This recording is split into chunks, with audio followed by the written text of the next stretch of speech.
All right, welcome into another Auburn Live show. I am Justin Hokinson from AuburnLive.com on 3 Sports Network. With me today, special guest, one of our basketball contributors on AuburnLive.com, Jay Phillips. Jay, what's happening, man? How are you? Not much, man. Doing good. Getting ready. Basketball season coming up. Tip off at Tumors just around the corner. Yeah, it's going to be fun. We're going to talk a little bit of basketball today as Auburn starts basketball practice.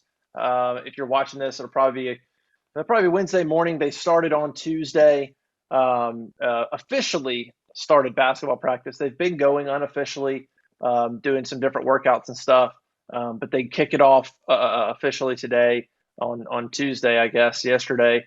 And it'll be kicked into high gear. Their minutes and what they're allowed to do just now ramps up. They can practice more throughout the week, and so that'll get going. Make sure at auburnlive.com to get the latest football recruiting information. We've got a story up with Smoke Monday talking about the Auburn LSU game, in which Smoke Monday says he thinks that this team could be the one to break the streak in Baton Rouge. I don't know. It's been since 1999 since Auburn's won in Baton Rouge. We'll see if that happens. They've come close a couple of times. They've gotten blown out a few times. Um, it probably blown out more. I mean, other than 17. Well, 17 was they blew. 19 was close, but there's some blowouts in there, and like 9, 11, 13, or 13 was 14 points. So it's been kind of all over the place in Baton Rouge for Auburn. We'll see if they can go break that streak. Jay, I was looking it up today, and they've lost 10 of 14 to LSU, and they haven't won two straight in this series since 1999. They won in Death Valley in 99. They came back in 2000 and won in Auburn. That's the last time they won two straight games. They beat LSU last year 48-11, and one of the biggest beatdowns Auburn's had in this series. Really took it to TJ Finley, and so now we'll see if they can win two straight. Real quick, what a just a wild turn of events that you've got Auburn going to LSU. TJ Finley potentially could start. Auburn played LSU last year, beat TJ Finley and LSU. It's hard for me to imagine TJ Finley transfers over here and then becomes the winning quarterback for Auburn. That would be quite a turnaround for Finley in a year. Yeah, it's hard to expect that. And didn't he have a pretty bad game against Auburn last year as well? Yeah. Oh, their whole team did. Oh, they were atrocious. I mean, Auburn hmm Auburn came after LSU and got after Finley and hit big plays on offense, and it was a complete beatdown. Complete beatdown. So I don't know. It's weird. If Finley plays in that game and they lose, and then you think about coming out of spring, TJ Finley would have been probably the third string quarterback for LSU. He would not be starting at LSU. Max Johnson's a good player there. And then he comes here and both struggle, and now he potentially could be starting. Um, who knows? Maybe a change of scenery, a change in offense, a little bit of a running game. Who knows? Maybe he turns it around. He's a good quarterback here, but it would be really interesting if he actually is successful at Auburn after being what would have been the third stringer at LSU. But we'll see what happens on Saturday night. Who starts? We don't know. Seemed like a promising start to, Finley's potential career. But at the same time, there were a couple of plays in that drive that he had that were like that last drive that were seemingly pretty lucky that it went in Auburn's direction. So I'd be interested to see what he can do in Death Valley, but seems risky if he's the lone quarterback out there on Saturday. Yeah, we'll see how it goes. So we got that story up at auburnlive.com. We've got recruiting information up at auburnlive.com. A lot of news about how Cornelius Williams' departure affects recruiting. Go check that out on the site. We've got stories up about basketball, commit tracker. We've got a bunch of stuff. So make sure you're tuned into auburnlive.com. Subscribe. It's $10 for the next year right now. So if you're not, I mean, I don't even know what you're doing. If you're an Auburn fan and you can't just say, "Oh, here's $10. I get your site for the next year."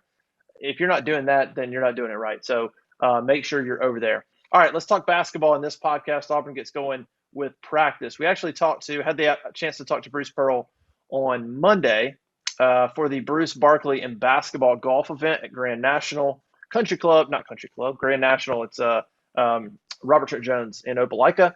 And then we talked to him on Tuesday as Auburn starts practice. We also talked to Jalen Williams, Devin Cambridge, and Stretch Babatunde Akingbola. but we call him Stretch. It's easier. All right, let's get into some big picture stuff, Jay. Jay is a contributor to AuburnLive.com, very tuned in to basketball, knows the game, and follows Auburn basketball and has really good analysis. So he's going to be somebody to watch out for at AuburnLive.com to bring kind of that extra added analysis piece on basketball. Let's talk big picture. Bruce Pearl likes this team. He said in the offseason he thinks it's a Final Four capable team. Now, a lot of things got to go right to make the Final Four. I think what he's saying is talent-wise, I've got the pieces, to make that kind of run.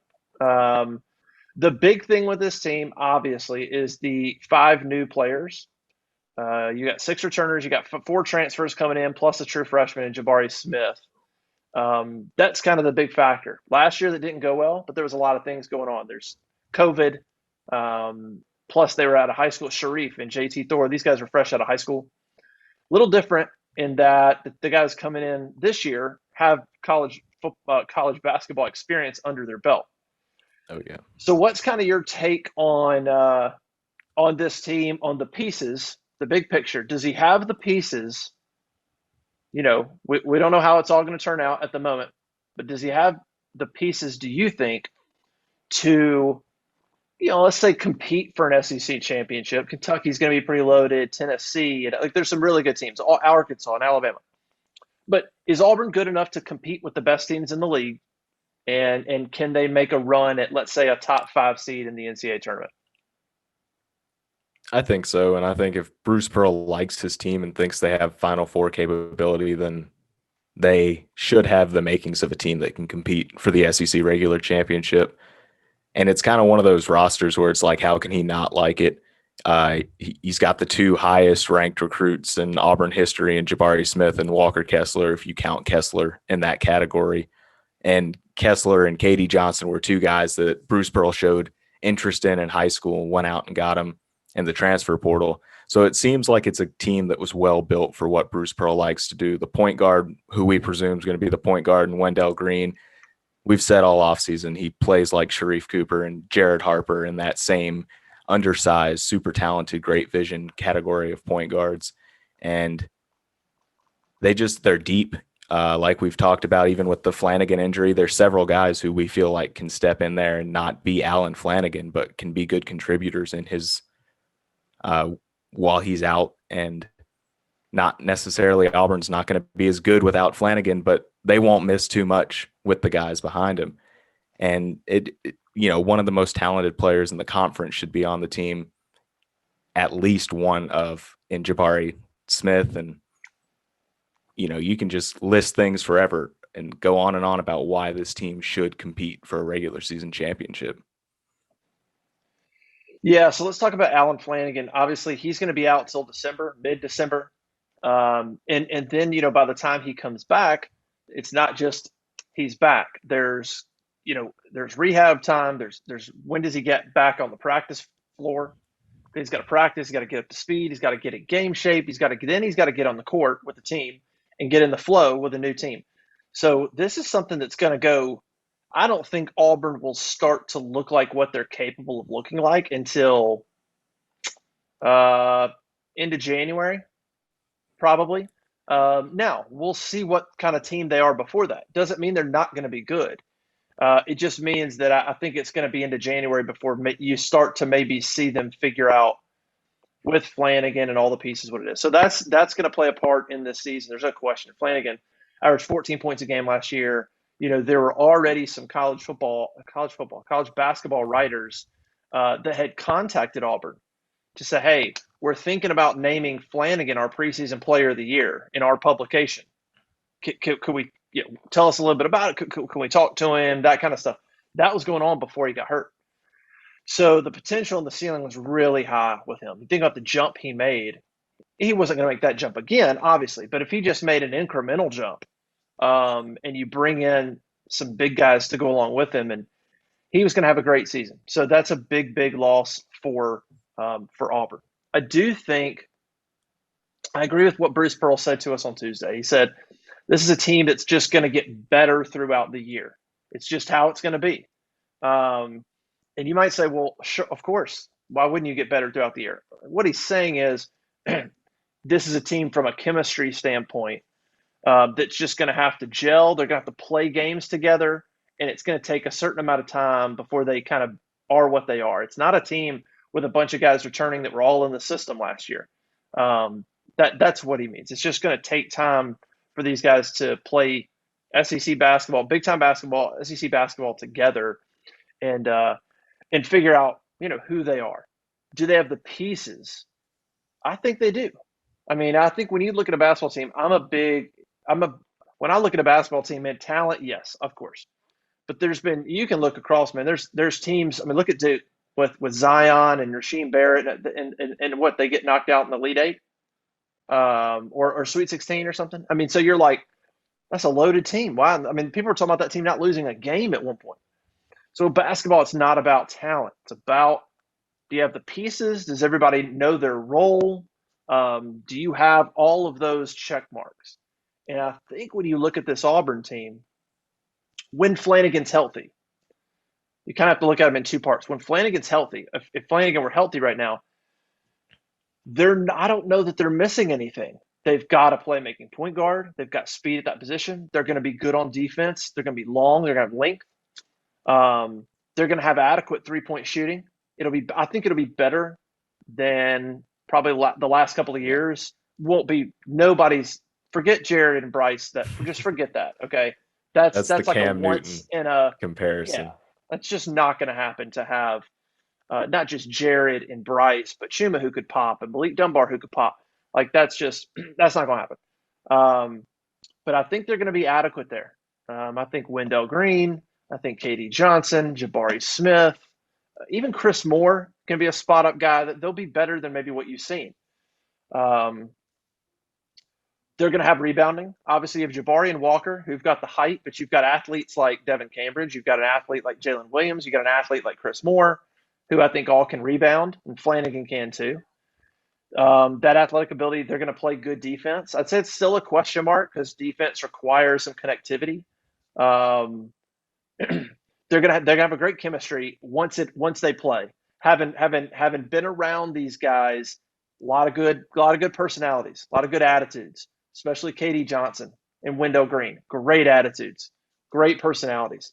I think it's a group of guys that are really having fun, and I'm just telling you from talking to people that there's not a practice that they don't go at it. They go hard. I mean they go hard. I mean, I'm talking about, like, I've talked to people that say there's times where BP has said behind the scenes, like, shit, I got to be careful because they compete. They compete because you've got a bunch of good players and you've got some new guys, and so they don't want to lose. And so I just think there's a bunch of good things going for this team, not just talent but intangibles. Yeah, I'd have to agree with that. And bouncing back to what you said on Flanagan too, I think the key for Flanagan is going to be getting him ready for the postseason. It seems like the coaches are pretty confident. They keep saying December, December, December, December. So hopefully that means he's progressing well through his recovery and stuff like that. If they can get him on the court at some point in December and have him playing starters minutes by the postseason, that would be huge for Auburn. That would be like adding your best player for the postseason. Teams aren't sure what to expect, and you've got a group of guys who are all really promising, who just got a season's worth of experience on top of that. That would be what I'd be shooting for if I was the coaching staff dealing with the Flanagan injury. Yeah, he's still in a cast. We still see him wheeling around, and so it'll be a while before we know. There's a certain amount of time surgery has to happen, healing has to happen, sweat, all those things have to happen. You got to go in, scope it again, make sure everything's good. So it's going to be a minute, but so I think the next step is just when does he get to the point where maybe he can get on his feet? Because the other thing Bruce Pearl mentioned is a good point. It's his right leg. Well, he's left-handed, so that's what he pushes off on. If I'm a right-handed person, so think about going up for a natural layup or whatever else, you go off your opposite leg. So they're trying to work on now him going off the other leg just to build that strength. But that's another just kind of caveat, but it's an important one to his rehabilitation. And so, yeah, it's just a bummer in terms of news. Let's go kind of position by position here a little bit and talk about how this team shapes up as practice gets going. Point guard, all new. Wendell Green is your point guard. Zip Jasper, who they brought in from College of Charleston, um, is a backup point guard. Can also probably play the two if they need it. Yep. And then you've got KD Johnson from Georgia, who is not a point guard. He's more of a reserve emergency point guard. He's your two Mm-hmm. guard. But he could play it potentially, but he's not going to play much of it. It's going to be Zepp Right. and Wendell. Just talk about what's sort of your take so far on those three guys, particularly let's say Wendell and Zepp, in terms of let's just stay with Wendell and Zepp in terms of leading the Auburn offense. Bruce mentioned, hey, Javon and Jared played on the court at the same time at times. And so you could see that as well. Wendell and Zepp both bringing the ball up the court. But what's your take on Wendell and Zepp as the guys sort of facilitating this offense? I think it's a good duo. I really like Wendell Green playing the point. He has great vision. Threw some absolutely beautiful passes at Eastern Kentucky that just all of college basketball Twitter was, when they realized he was going to Auburn, it was kind of like, hey, they found their Sharif Cooper replacement. Look what he can do. And, it was just this masterful ball handling and passing behind his back in traffic and all that or other sort of things that Sharif Cooper did just perfectly. And he's not going to be as prolific as Sharif Cooper. I don't expect him to average nearly 20 points and 10 assists a game, especially with the scorers that are going to be on the team around him. Yeah, no But way. he should be, very capable of averaging that 5 to 6 assists per game. That's kind of become the norm for Auburn point guards. It's almost always up there in the top 3 of SEC assist totals. And I think that's going to be Wendell. Zep Jasper, I think he's going to be a very good, and like you said, I think he could play some two guard as well. He's definitely got the defense for it. He was all defensive team last season, and he's got just a really good ball denial, sort of just perfectly shadows his man kind of defense that very helpful when you're dealing with a high scoring two guard in college and you get a lot of undersized two guards. So I think that's going to be a big role for him as well. He can definitely play some backup point guard, though. He has a good handle. He can also get red hot scoring, which he did a bunch at College of Charleston. So I think he's a versatile player in the backcourt. I think Wendell can lock down most of the minutes at point guard, but Zepp's definitely going to have some point guard duties as well. Yeah, you mentioned Zepp and defense. I think that's the key. Bruce mentioned that. He said defensively he's really good. He really praised Zepp and KD in terms of their defense. He said they can really get up in your grill. Wendell, he's more offensively inclined at this point. Wendell's he's got no fear, and he's not afraid of the moment, and he can go off. He can score. And so, yeah, I Oh, yeah. like Wendell's. Yeah. I like his build. Honestly, he reminds me of, I don't know, a good. I don't really have some off the top of my head, but he's one of those. He's going to be different from Sharif and Jared when you see him. Yeah. He's a little thicker, Yeah, he honestly. is. Stockier. Yeah, he's a little stockier. He's not Khalid El Amin stocky, but he's a little stockier. He's not Jared and Sharif in terms of just being quick, but kind of light. I mean, Wendell, I think is a tough player. I think he can take a knock or whatever. And so, Yeah, I think so too. he's a good shooter. He's a natural shooter. And so I think that he just needs to get in SE. He needs to get into some big games. The thing with Wendell is, he played big time high school basketball. Yep. He played big time AAU basketball.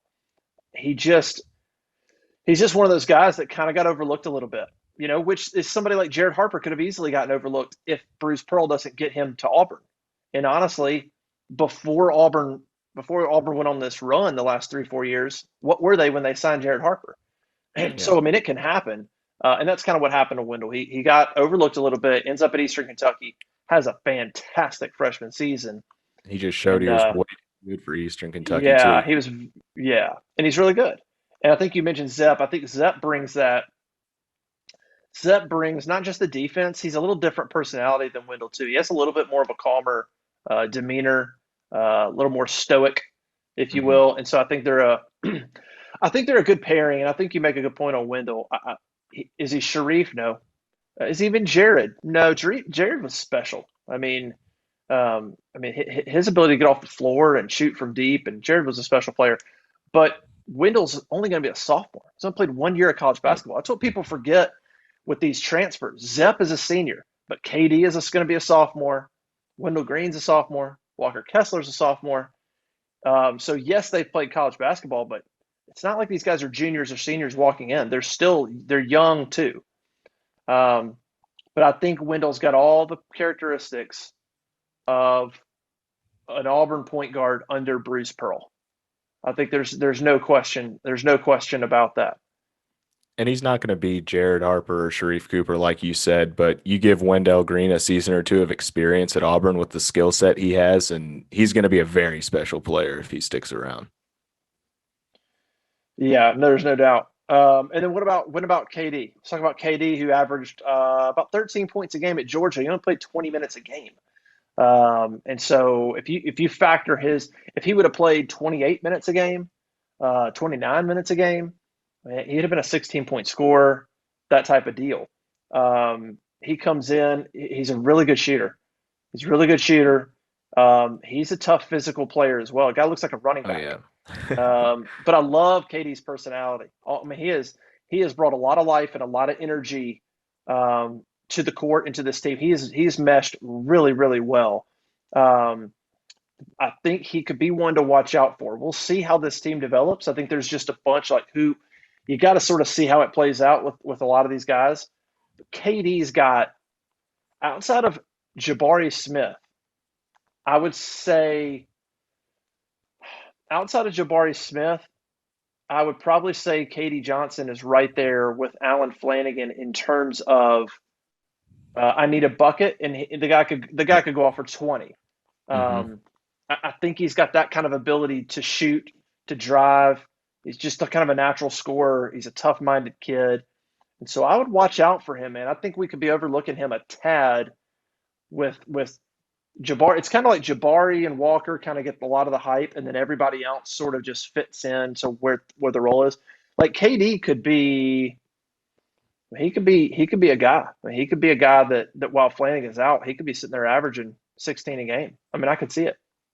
Yeah, I wouldn't be surprised if he does it all either, because not only is he going to be the kind of guy who goes and gets you a bucket, but he's the kind of guy who's flying down court looking for that fast break basket, looking for a pull up three in transition. He's just going to love Bruce Pearl's system. I think he's really going to thrive in it. He likes to play free, and that's kind of the whole thing about Bruce Pearl's guards. And like you were saying, he can go off for 20 any night. I think his first game of the season last year was against Auburn. And he scored 21 points, and it was just like, I do remember that game. Yeah, yep, I was like, who is this guy? Because him and Sharif both had that coming out yep. party. Yeah, he was really, really good. And he's a good defender as well, like you said. And it's Yeah, not just that he's big and physical, but he's a good, high IQ defender. He anticipates passes and gets into defenders' heads or gets into his opponent's heads and the whole 9 yards. I think he's going to be a player that Bruce Pearl really likes because he likes to play defense, because he's so fiery. He plays like Bruce Pearl coaches in a lot of ways, I feel like. yeah. No, I agree with you. So I think Auburn at the guard position is going to be good. They just there's some newness there. Front court wise, it's the best front court Pearls. Certainly, it's the best front court Pearls had at Auburn. It's the best front court Oh, yeah. that thinking off the top of my head, I can't remember an Auburn from. I mean, you'd have to go back.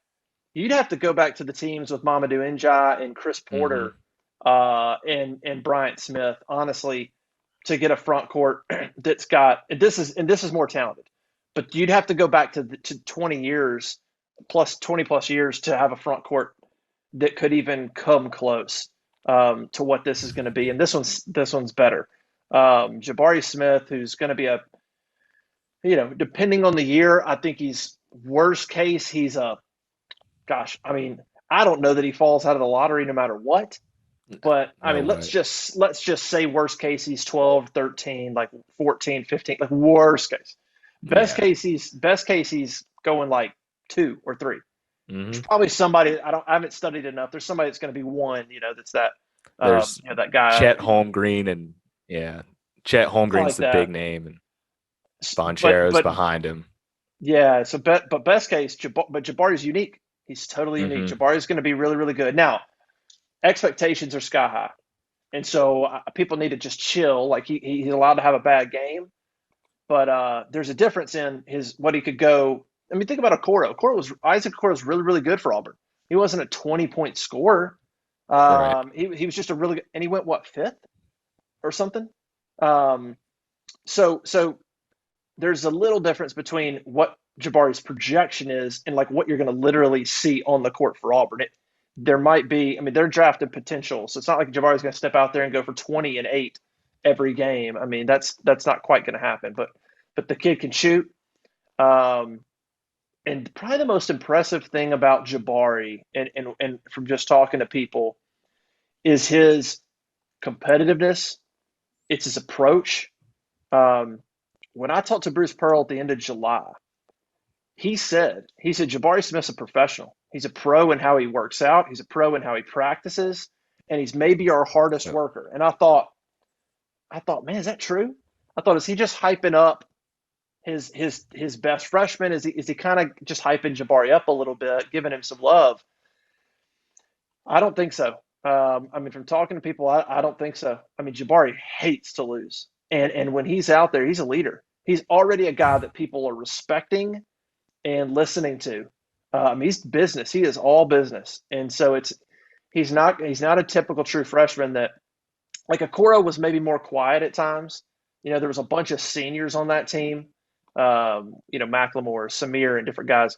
Jabari from day one will be one of the leaders, unquestionable, like vocal Yep. leaders, um, to go along with his talent. What do you think? What do you think Jabari is capable of? How tough of a matchup is he? I mean, just put into perspective. You followed Auburn basketball. What does Jabari mean to Auburn basketball? Like, what can people expect? It's obviously kind of uncharted waters considering he's a top 5 recruit. And I think he is actually going to produce more on the upper level of how those top 5 draft picks produce, more. He's not going to average 20 and 10 or whatever, but I think he's going to have a lot more of those 15. I think he's going to be closer to 15 and 8 than he will be to 12 and 5 or something like that. He's just so skilled already. He's not one of those players that are going to be drafting off pure potential. He already has a pro level 3-point shot. He has a pro level mid range game. He can handle the ball like a pro for a 6'10" player. He'll take the ball down and pull up for 3 like Jared Harper. You can tell that he's practiced a lot with Jared Harper, that he's trained with Jared Harper. You can see that in his game. He plays like a guard, like the quote you tweeted from Bruce Pearl, Jabari Smith is a big guard. And he really is in how he plays. And I think that's going to create so many mismatches for him. He's going to be, they're going to try and opposing teams are going to try and put a 6'10" center on him. And Jabari Smith's going to shake the dude on the perimeter and get an open 3 every time. They're going to put a 6'10" or a 6'8", 6'6", 6'8" guy like Chris Moore type player on him. And Jabari Smith's going to dominate him in the paint. He's going to be a very efficient player as well. At least he was in high school and AAU. Extremely low turnovers for a high usage big man. Always shot ridiculous percentages, like just doesn't take bad shots, gets to his spot very well, knows how to get himself a good shot even when he needs a basket. And I think it's going to translate really well. And like you said, he's such a professional, grew up with a dad who was a big name pro player as well, and seems to have really practiced like a pro for a while. As long as I've seen Jabari Smith, he's always had that mentality about him, and played really well on the junior national team. And he just has all the makings of somebody who can step in and dominate right away, in my opinion. Yeah, you mentioned his dad played at LSU. I remember when his dad Mm-hmm. was a big man at LSU. But yeah, so Jabari's going to be special.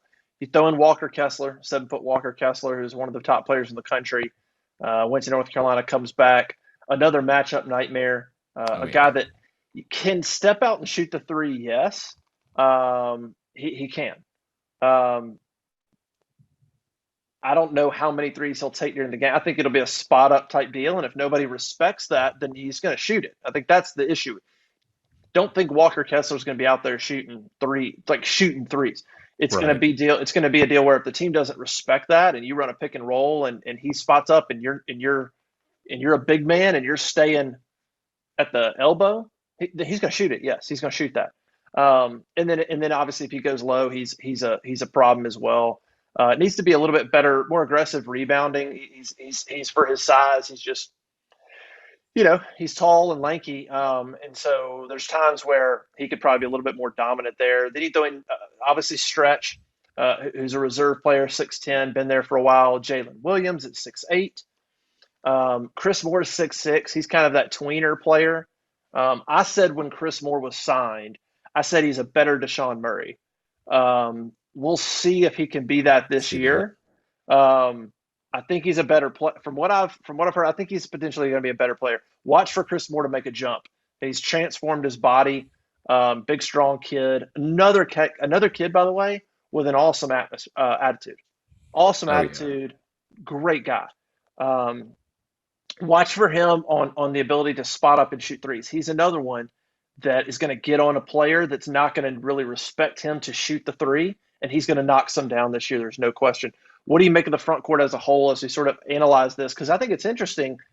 Pearl likes to play this 4 in, 1 out. He wants to, he Mhm. wants to play fast in those first 10 seconds. You know, he wants to play up tempo when he can. He gives guys the freedom to shoot, but at the same time, you're going to have Jabari and Walker and Jay. You've got guys that can make things happen in the paint, and so I'm kind of wondering how that'll work between being aggressive and shooting, and then also dumping it to Walker, dumping it to Jabari, driving and leaving it for Walker, driving, leaving it for Jabari. You've got a front court there. It could really be a huge asset. Potentially, maybe offensive rebounding could be a big factor for Auburn this year.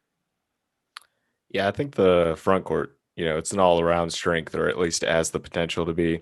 Walker Kessler, he's shown that he can rebound. He had some really efficient rebounding games in terms of how many minutes he played at UNC. If he takes that, plays with that motor and that aggressiveness necessary to do that, he's going to be good there. And speaking on energy as well, you almost forgot to mention one of the highest energy players on the team in that front court, and Dylan Cardwell. Yeah, Um, two guys I haven't mentioned yet. I just remembered him and Devin Cambridge. yep, yep. And, Dylan Cardwell's gotten so much I just don't attention know what to for. think about him. Like people, I mean, I like him, love him. Mhm. I just, people talked about him as a freshman, like, oh, he's so raw, the potential's there. To me, I don't. I see a lot of like he's a lesser Austin Wiley. Like he's just a little clumsy, a little clunky. I think he's an energy guy. Yeah, I just, you know, he adds depth, he adds rebounding. He's a player. I mean, he's a good player. He's better than Stretch. Yeah. Um, Him and Devin, I think. I guess that's why I didn't mention him. I don't know where exactly they fit in now. I mean, Dylan, now you've got some other height. You got guys with height that are going to go in before you. Devin, still trying to be consistent with his shot, but now you've got, just Mhm. those two guys. I'm wondering sort of where they fit in to this team, and do their minutes get cut a little bit, and just kind of what their roles are. Yeah, I don't think this is the year for Dylan Cardwell. But I do think that he has some interesting potential.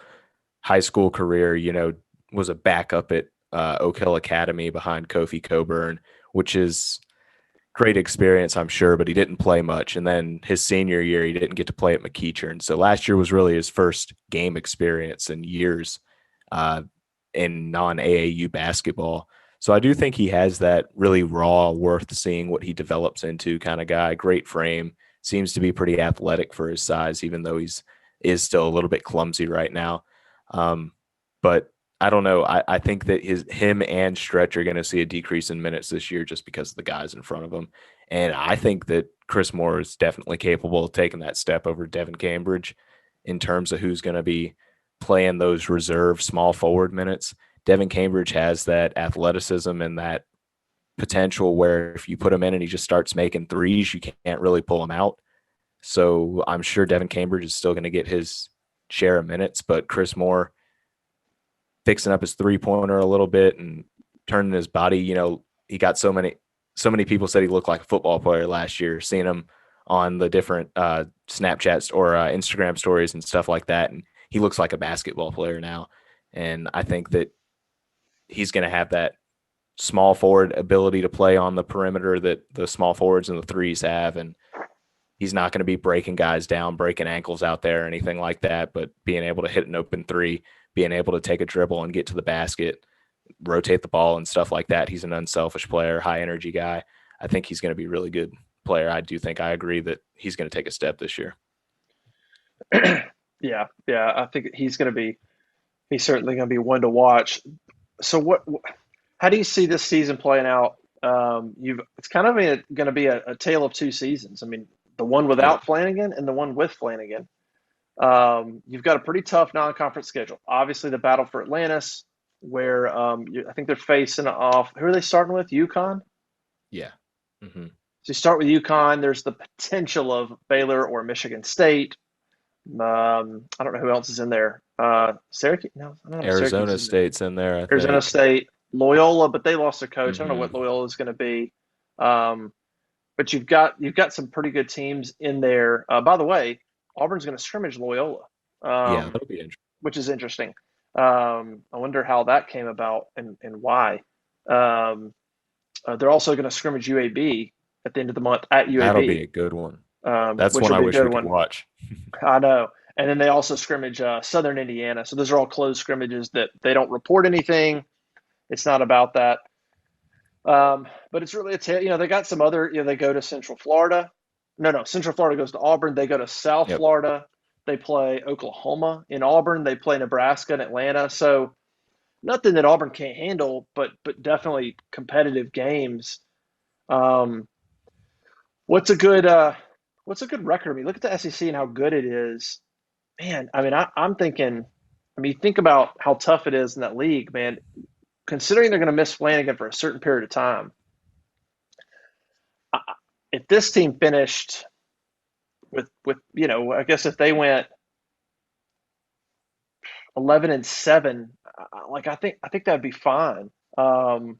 Considering they're going to be without Flanagan, we just don't know. I mean, I don't know. Maybe they come out without Flanagan, and you're like, whoa, like these dudes could defend, and they might be better than we Yep. thought without Flanagan. But I think 11-7 would be a good season because as competitive as that is in the league, um, I mean, 11-7 is going to be. Let's say that makes you the five seed in the tournament, something like that. I can't imagine that there's going to be five teams better than 11-7. Um, so maybe it puts them at the five range. Um, I mean, it's just kind of like what it was that Final Four year. They think they're on par for a 4 or 5 seed. If Flanagan was healthy right now, this team could compete for the SEC championship. Like legitimately, Oh I yeah. I would be saying, hey, I'd be saying, hey, they need to be going 12-6, Yeah. or better. Um, and I think 11-7 might be a sweet spot. But just kind of what's your take on how you think this thing plays out? Like, what's a good record when it comes down to it in the SEC play? Like, what is this team? What's successful to you? What would make you happy?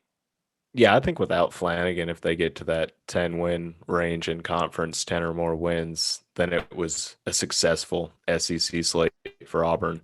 But it's kind of one of those things where it's like if they do have Flanagan back in early December, if he's back on the court in early December, best case scenario kind of thing, then I feel like my expectations are probably going to change.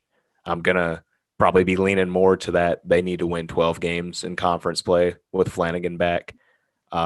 So I wouldn't be surprised if our expectations change based on how his recovery goes. But I think getting 10 or 11 wins in conference play without Flanagan is doable.